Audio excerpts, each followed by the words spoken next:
Good morning all, DVT here.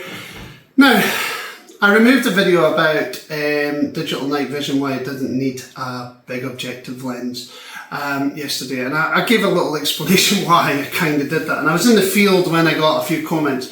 Now, bearing in mind, I did the video yesterday and I was like trying to simplify, and I probably didn't do it right. So the folk that commented probably were in the right a little bit to comment, because I maybe confused the issue. But I was trying to simplify a very technical subject. And the reason why I tried to simplify it is because I've done quite a few shows this year in regards to advising on night vision, what the best night vision and thermal and all that is to use, and it's not just for DNT. I've done a couple more for other people as well. I'm just giving a bit of advice on the use of night vision and thermal, especially when it comes to deer stalking. Now, a lot of questions that came up, and bearing in mind, like I was at the game fair last week, just over a week now, because they'd have been arriving back from the game fair now at this time last week, and some of the questions that came up were pretty significant. They were all relevant questions. There's no such thing as a stupid question, just a stupid answer in the end. And in the end, if I give a stupid answer, that's on me, not the person asking the question.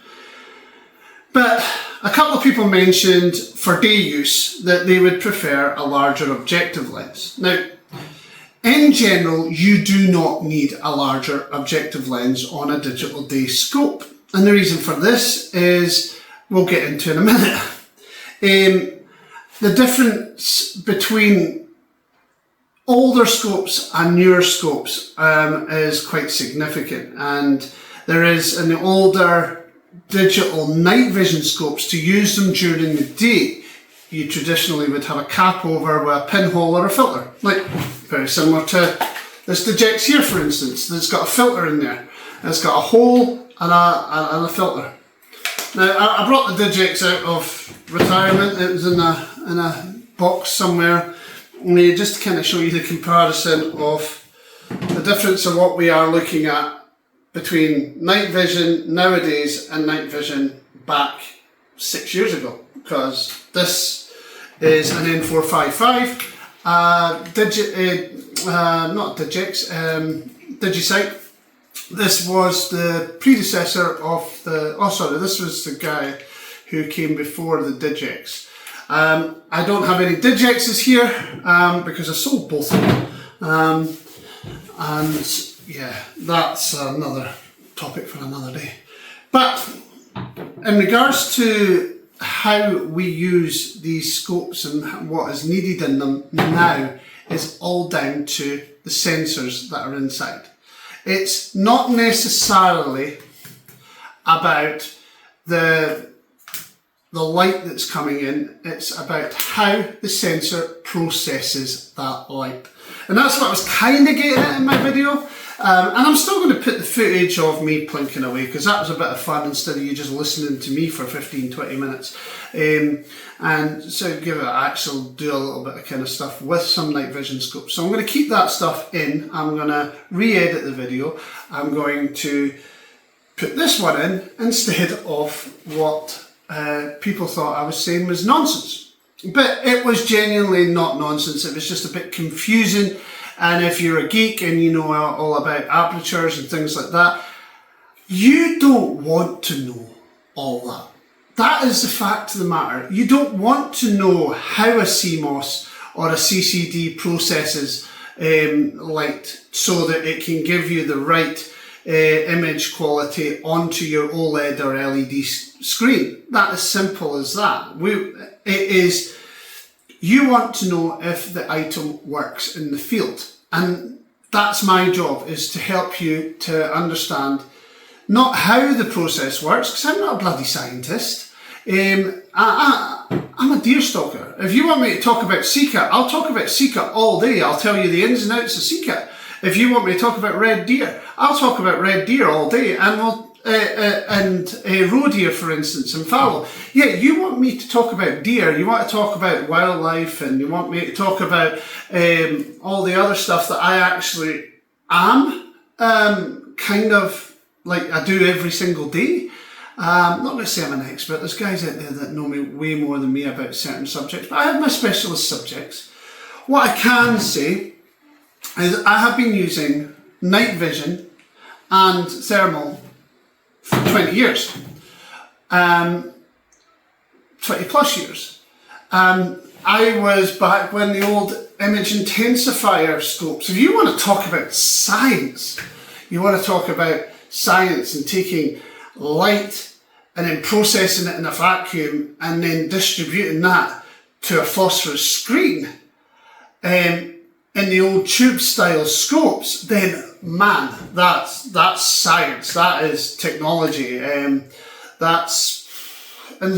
Some high-end military stuff still use that technology. However, we're not talking about image intensifiers. And back in the day, those image intensifiers were far better than even your digisites here.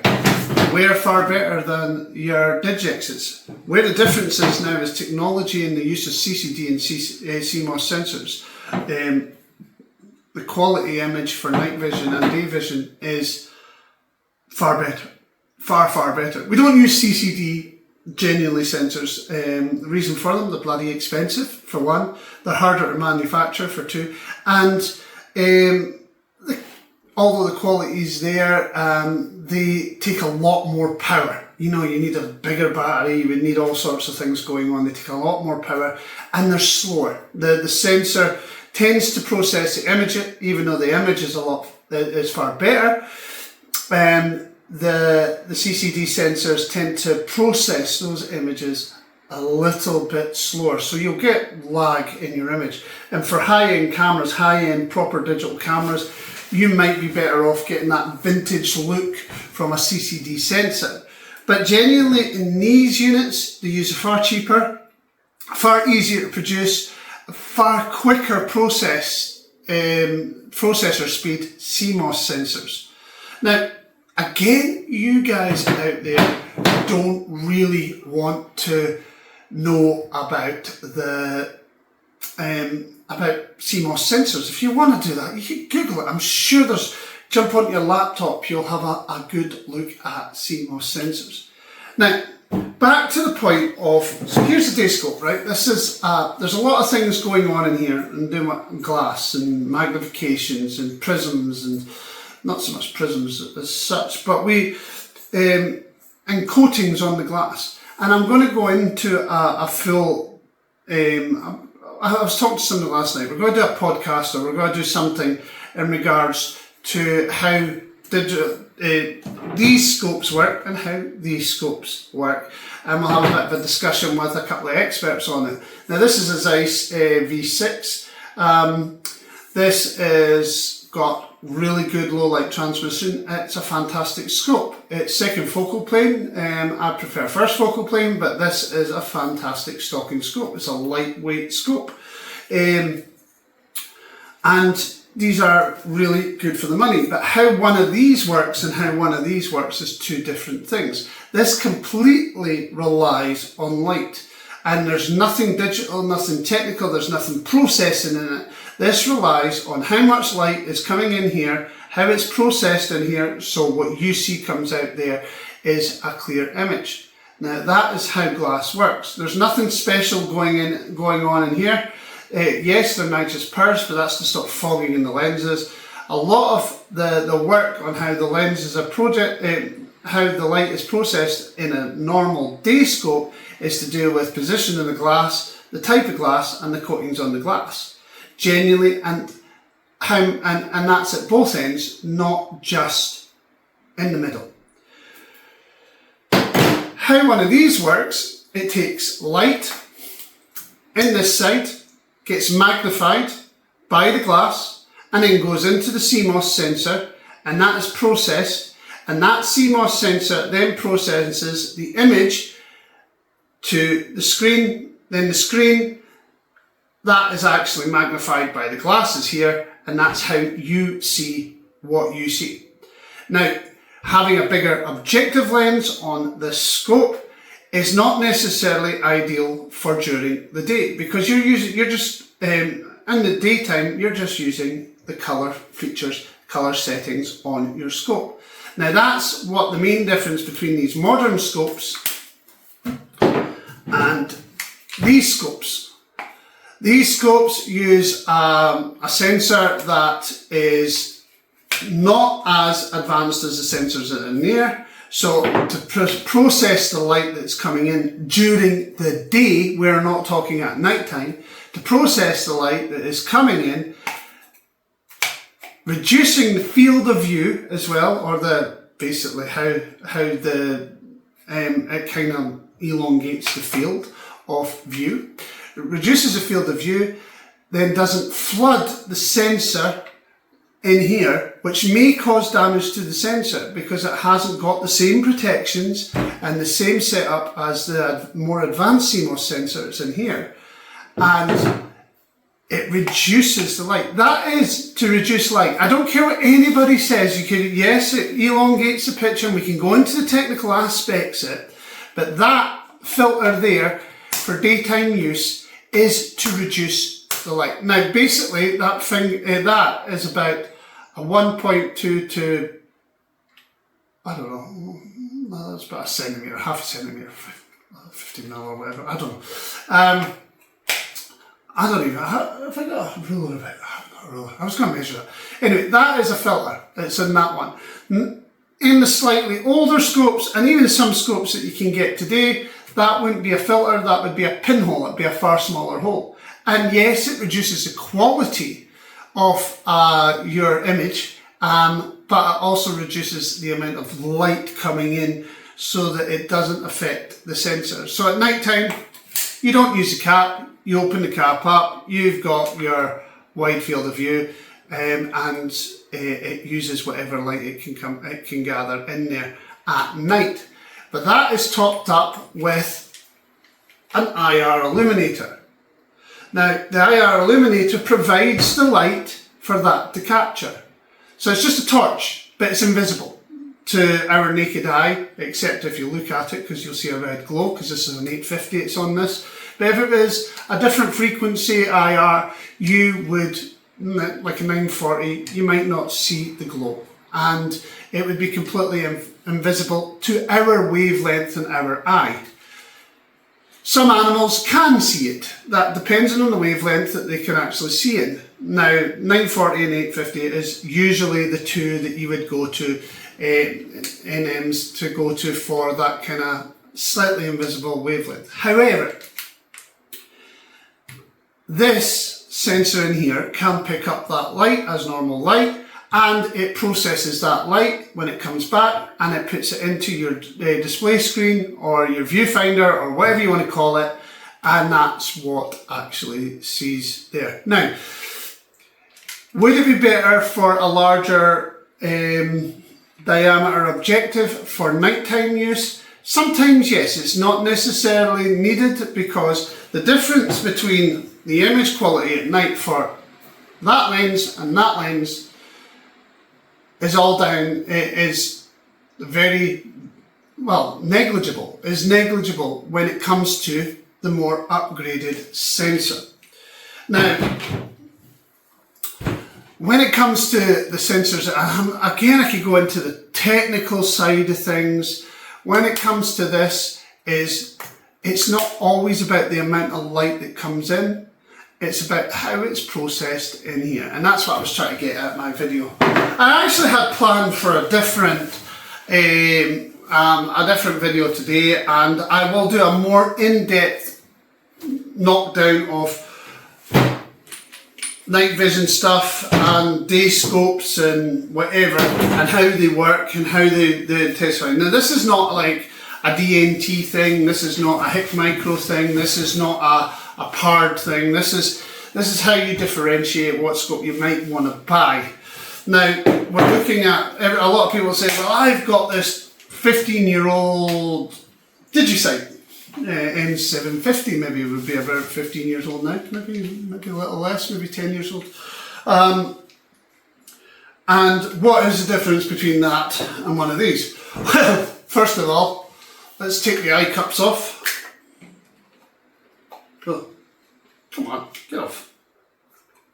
Well, that one's a screw off. I was about to pull the bloody eye cup off. That's a screw off. Let's take the eye cups off and just look at the devices themselves.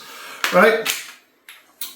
That is the difference. That is the difference between the Zulus V2, and this is the version 2 model with the built-in IR at the side, and the built-in LED IR that is on this one. And yes, even if you take that huge, humongous, useless IR, because they're only good for 150, maybe yards, 100 yards, LED IR. What is the difference between these? Well, this one back in the day cost me £1,500. This one now costs you less than £600, £599, and depending on what bloody retailer you go to, how they work it out, I don't know. This could be £540, as I've seen at the recent show at the game fair. Now, this one can fit in the palm of my hand. This one needs two hands, a big sack and a rucksack if you want to take it off, or it's bigger than your rimfire. This one's massive. And that is what and that's not even got the battery in it, as you see. The battery is sitting on my Helion at the minute as a backup battery. Now, yeah, so that is what we used as night vision going back 10 years ago.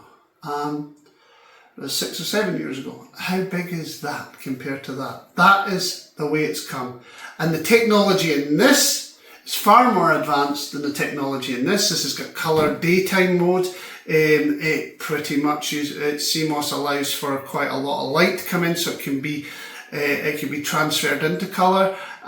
It can be used day and night, and you don't need a cap over the top for day vision, you know. So there is a big difference of how far things have come. I know I probably didn't need to do this video. And yes, we could talk about filters and lens caps, and we could talk about all the bits and bobs.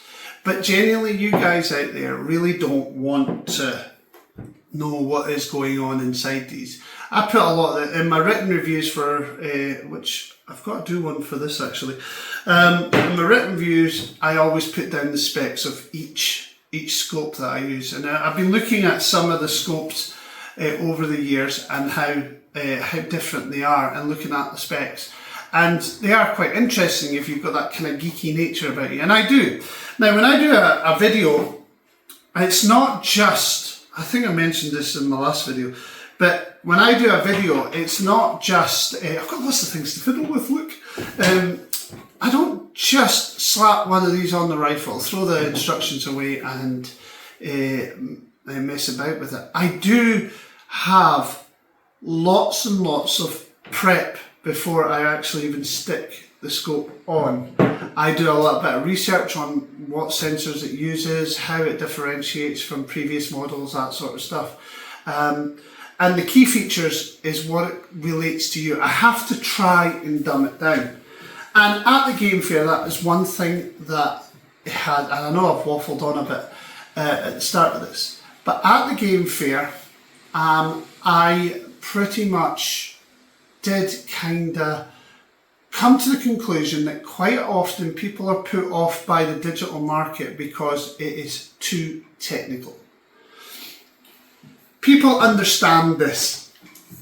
They understand that if you increase the objective lens, it gets more light. Increasing the tube gives you more turret movement. And the length of the tube gives you more real estate to be able to mount it. The standard tube size on these means that you're pretty much going to be using universal mounts. If you have up to lock mounts, for instance, 30mm mounts, on a more traditional rifle, or like a Tikka, or you have Mauser mounts, and some Mausers you can't put a Picatinny rail on, you can pretty much take this scope and put it onto any rifle that you've got. People understand that. They understand how the windage turret works, left and right. They understand even how parallax works for focus or illuminated reticles. They understand that. These haven't come that far in regards to usability in over 100 years. These haven't changed their main principles in over 100 years. So your grandfather, or great-grandfather, can come out of his grave and use one of these on a rifle, if he shot, that is. And he would know exactly how to use it. The only thing that he might find a bit cooler is that it's not a fixed power scope, so you can change the zoom. Another thing you might like the fact is that it might be a lot lighter or a lot bigger, actually be more chunkier. He'll also like the fact that the glass is far better. God, if you want to look, if you want something to look like what it was back in the 1900s, you would pick a crappy scope like this nickel sterling. Now, they know how to use this scope. Everybody knows how to use this scope.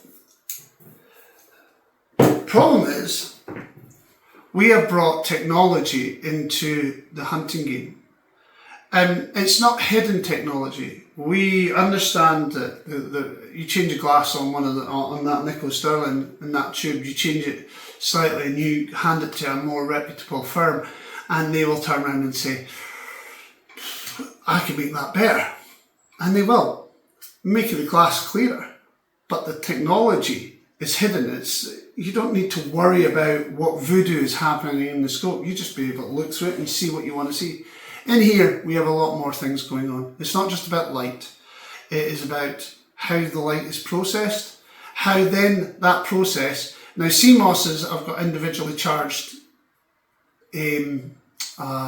electrodes that basically send individual signals, which allows for, say, colour, image and stuff like that, more refined uses. So that has individual, I'll call them electrodes, and that sends individual signals to your screen. So that means that you are able to see really fine detail and stuff. Now on these ones, they're more advanced than say on the older ones, as I said. Now your viewfinder, your experience is all down to how the viewfinders work. Now a lot of people talk about 4K and stuff like that. Yeah, the viewfinder will be 4K, but genuinely your CMOS is not going to be that much better. So it's about what you see in the end. It is not about what is going on in the scope. You need to know this works in the field, and that's my job. Anyway, I know I've kind of went on a bit, and I'm not having a rant because it's not a rant. And the folk that said it was confusing or I was confusing customers were right in saying that. Yeah, in a way it was, but I was trying to dumb down a technical subject, and it's not very easy to dumb down a technical subject. You'll see a lot of scientists and guys who are working with this all the time, they'll come in and they'll tell you how the CMOS works, how this works, how that works. Tell you the difference between CCDs and CMOSs and various other bits and things like that. And then if you want to get into how digital cameras work and apertures work and length of views and stuff like that work, then it's all controlled in here by glass magnifying whatever ambient light whatever light is coming in that it can gather. It's magnified then to the CMOS, then the CMOS processes that and sends it to the screen, and the screen sends it out the diopter end, and you can see it, and that the glass on the diopter end is what you magnify onto the OLED screen. Very simple, easiest way to dumb it down. And you do not need, for day vision especially, a bigger objective lens. And the reason why this came up was because one gentleman said that he was using this in competition, and what he would like is a lot more light gathering for those shadowy areas in and where some of the targets are. I'm going to address that right now. How we fix that is you get the upgraded V2 over the V1. If you were using a V1, yes, you would maybe struggle during the day over those shadowy areas because of the fact, not to do with how the light is being processed in those from those shadowy areas on the daytime image. It's about the brightness of your screen on your viewfinder or OLED screen or LED screen or whatever it is on your scope. If you can increase the brightness on that, you'll be able to see the image a lot better. That is where it comes down to how things are processed within. But it's always good to see how far things have come. It really is. And bearing in mind, this thing here weighs the exact same as an Alpix 4K. Weird, eh? Some things aren't changing. Anyway, I will leave you to it. Enjoy my plinking footage, because that was just a bit of fun, showing off a couple of DNT scopes during the day with the rimfires, and I'll catch you again. Stay safe.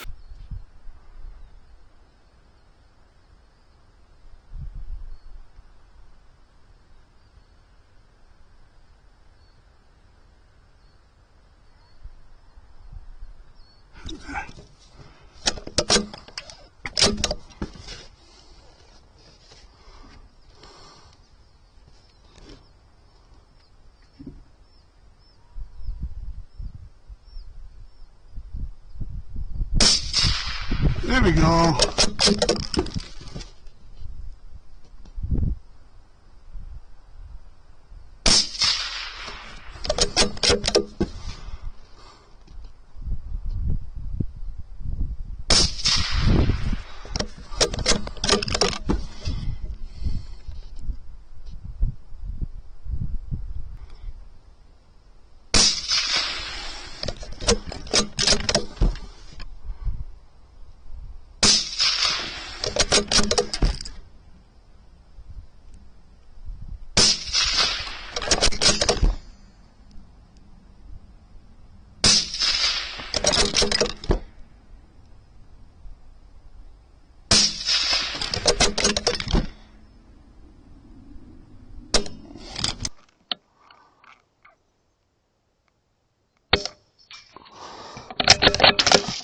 Got a fair bit off that one. Yay, hit the plate. Nice one. Hit the plate again. Nice one. A little bit high.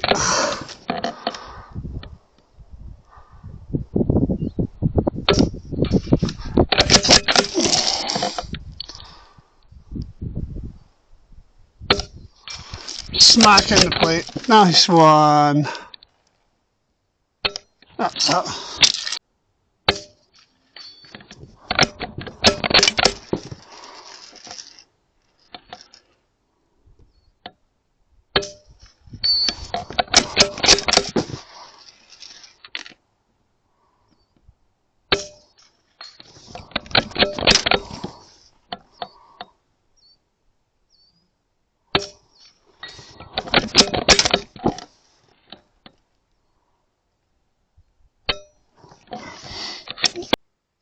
So this shot is at 202 yards. I'll range it again. May have dropped it to thermal. I haven't focused thermal yet. So range it. 203 yards, 202 yards. So there, I'm just double checking my bullet drop on this. 202 yards.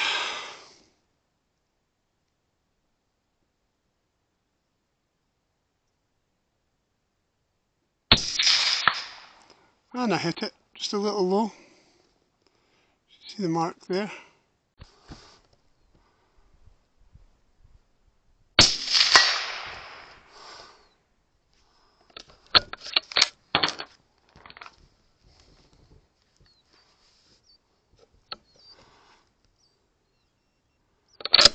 Let's try the 3-inch plate. 150 yards. Yep, I'm happy with that. 3-inch, 150 yards is pretty good.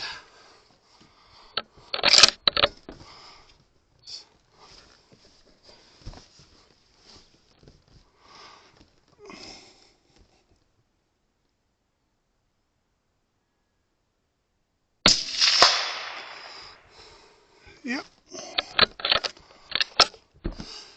3 shots, 2 on the 3-inch plate, 150 yards, and 1 in the centre of the big plate. I'm happy with that.